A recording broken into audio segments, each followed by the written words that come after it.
Oh, I didn't see you there. Welcome to the first episode of Greg Reviews Games, because I like to play them. Today we're going to be talking about the third installment in the Just Cause series.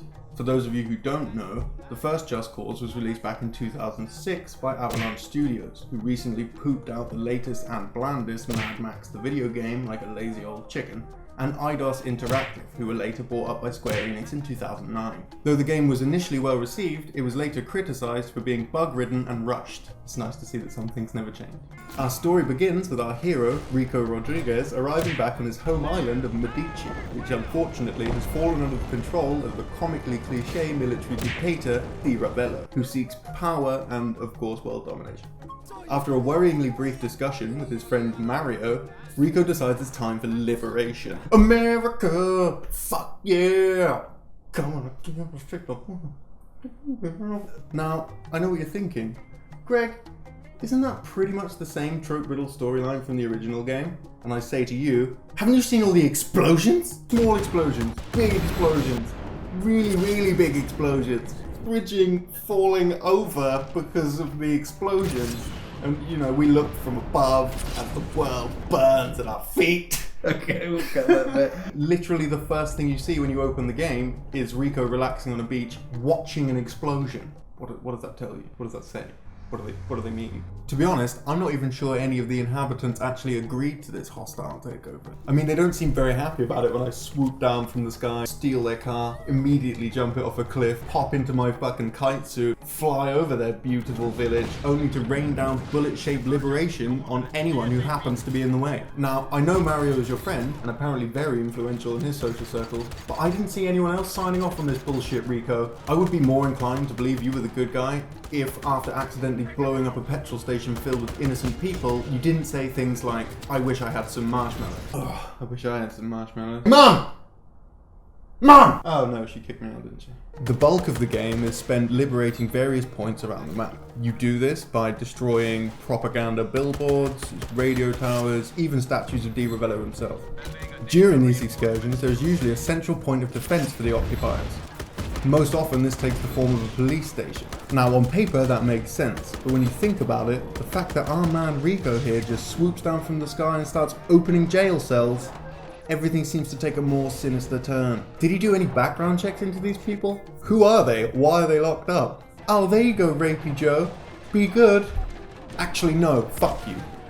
Now, credit where credit is due, on Greg's officially recognized scale of good graphics in video games, Just Cause 3 comes in at a solid, pretty good actually. The design of the island is absolutely beautiful and really has the feeling of the idyllic Mediterranean paradise it's supposed to be. It also boasts a handsome 1,000 square kilometer expanse, long winding roads leading to charming villages hugging the coastline just waiting to be The gameplay is solid but not a far stretch from the previous games. We've had the glorious addition of the wingsuit, adding a whole new pace to the game, allowing you to majestically swoop down and slam face first into a cliff. There are a number of side missions to complete in order to score yourself upgrades. Wingsuit races, car races, boat races. I mean, I'm sensing a pattern here. There also features a side mission that involves blowing things up. Oh, blowing things up in the game! We haven't seen that before. That's right, in a game almost entirely about blowing things up, they felt as though we need side missions of blowing shit up.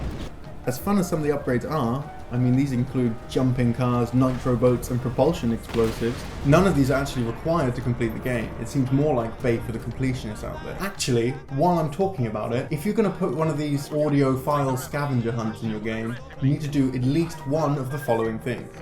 1. Make the audio tapes actually interesting to listen to. Come on Just Cause, you're not Bioshock and you never will be.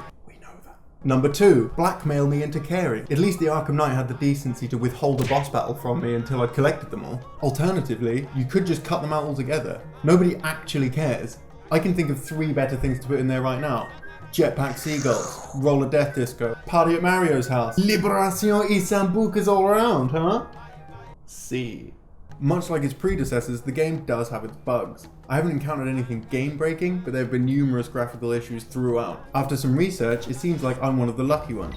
There are complaints of huge FPS drops, full-on game crashes, and even disappearing oceans. This sort of tomfoolery is usually reserved for us PC gamers playing shitty ports of the console games. But this time, it seems like they've gotten a clean sweep across the board, dragging the console gamers down with us. If it makes you feel any better, the developers have taken the time to apologise. Yeah, me neither. In summary, the game is fun, but it has its flaws. The storyline is not only cliché and devoid of anything that resembles humour, but is almost completely pointless. Liberating the towns becomes systematic and monotonous. I find myself reaching the highest point I can, just to be able to take out the objectives with as little effort and flair as possible, completely negating the point of the game. And somehow, throughout all of this, they managed to make explosions less exciting. How do you even manage that? How do you make explosions not exciting? Dear Avalanche, explosions are important to me. They've been important to me since I was a boy, and they're important to me now that I'm a man with a beard. Don't you dare ruin explosions for me, Avalanche. Because you know what will happen.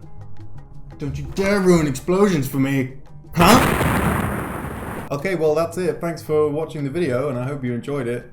Join us next time for another game review, and until then, have a...